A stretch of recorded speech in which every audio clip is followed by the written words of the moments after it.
ஒரே மாதிரி எப்பவும் இருக்கக்கூடாது தானே. யா யா இங்கே நான் சில வேளை கேக் வேலையை விட்டுட்டு நான் இங்கே வந்துடுவேன் தெரியும் தானே. ஸோ யா யா நான் முதல்ல சொன்னேன் தானே உங்களுக்கு கேட்க கெதியா பழம். ஆ ஓ சூடாக இருக்கு. யா நான் முதல்ல சொன்னேன் தானே வேலை நான் சேஞ்ச் பண்ணிடுவேன். ஒரு முயற்சி தானே. கேக் ஆர்டர் இருக்கு. நாளைக்கு ஒரு கேக் கொடுக்கணும், நாளண்டைக்கு ஒரு கேக் கொடுக்கணும்.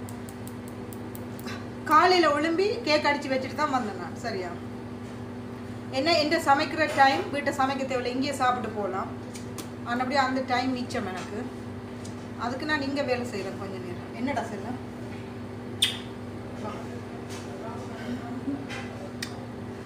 ஸோ வணக்கம் தங்கச்சி, எப்படி சுகமாக இருக்கிறீங்களா? ஓமண்ணா நான் சாப்பிட போகிறேன், இப்போ சாப்பிட போகிறேன்.